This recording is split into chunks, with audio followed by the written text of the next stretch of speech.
প্রিয় শিক্ষার্থী বন্ধুরা, thank you for starting the 7th episode.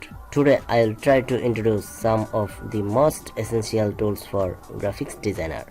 So সাথে থাকুন, সকলের জন্য আজকে নতুন কিছু টুলবার পরিচিতি আলোচনা করব। টুলবার পরিচিতি আলোচনা পর্ব শেষ করার পর আমরা মূল কাজে চলে যাব। এই পর্বে আমরা শিখব ফ্রি ট্রান্সফর্ম টুল এবং পুপেট ওয়ার্প টুল। প্রথমেই আমরা দেখছি ফ্রি ট্রান্সফর্ম টুল দিয়ে কি কাজ করা যায়।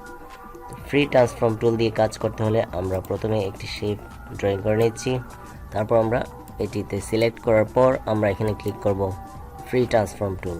দেখুন আমি কিন্তু এই শেপটি সিলেক্ট করার পর এখানে ক্লিক করার পর এখানে 4টি অপশন শো করেছে।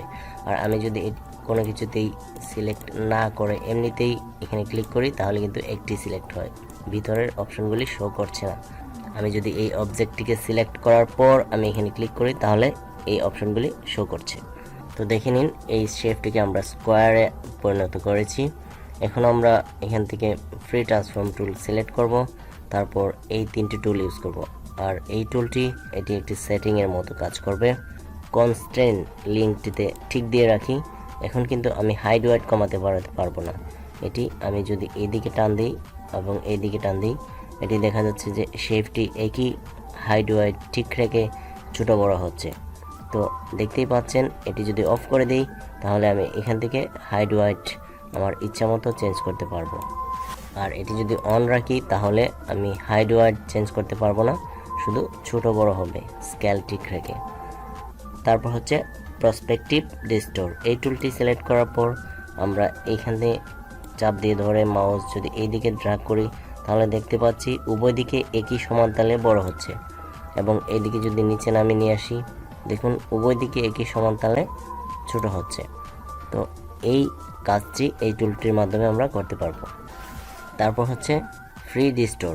ফ্রি ডিস্টোর সিলেক্ট করার পর আমরা এখানে একটি কর্নারকে দিকে চাই সেদিকেই আমরা মুভ করতে পারছি।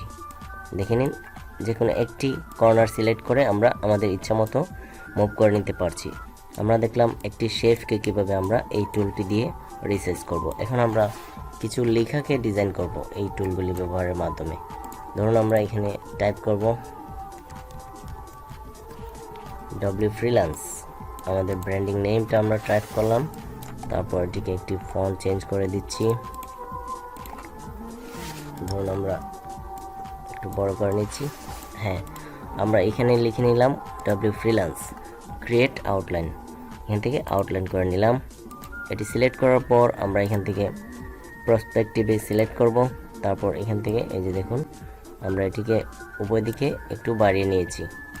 তারপর এটিকে আমরা কন্ট্রোল সিতে কপি, কন্ট্রোল বিতে পেস্ট করে নতুন আরেকটি পেস্ট করেছি।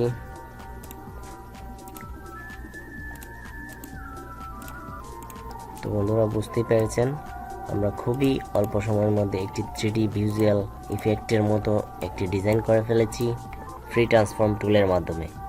আমরা এটিকে গ্রেডিয়েন্ট ইউজ করে আরও আকর্ষণীয় করে তুলতে পারি। তো এই পর্যায়ে আমরা দেখব পুপেট ওয়ার্প টুল। তো এই টুলটি ব্যবহার করতে হলে আমরা একটি অবজেক্ট সিলেক্ট করছি, এখান থেকে এটি নিচ্ছি। তো বন্ধুরা আমরা একটি ক্যারেক্টার সিলেক্ট করলাম এই পুপেট টুলটি ইউজ করার জন্য।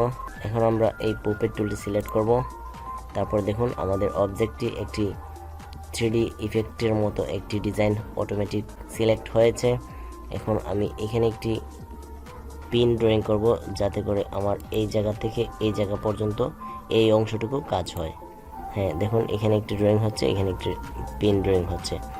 তো আমি এখন এই পিনটির মাঝখানের পয়েন্টটিতে মাউস চাপ দিয়ে ধরে আমি ড্র্যাগ করছি। দেখুন আমার ডিজাইনটি পরিবর্তিত হচ্ছে, এই যে দেখতে পাচ্ছেন। আশা করি বুঝতেই পেরেছেন। এই টুলটি খুবই মজার একটি আকর্ষণীয় একটি টুল। 3D ভিউতে আমি এটিকে খুব সুন্দরভাবে রিসাইজ করে নিয়েছি। তো বুঝতেই পারছেন এই টুলের কাজ কি। তো এই পর্বে আপনি শিখে ফেলেছেন ফ্রি ট্রান্সফর্ম টুল দিয়ে কী করতে হয় এবং পুপেট ওয়ার্প টুল দিয়ে কী করতে হয়। তো এই ছিল আজকের আলোচনা। পরবর্তী ক্লাসে আমরা পরবর্তী টুলবার নিয়ে আলোচনা করব এবং আরও অ্যাডভান্স কিছু আপনাদেরকে শিখিয়ে দেব। ধন্যবাদ।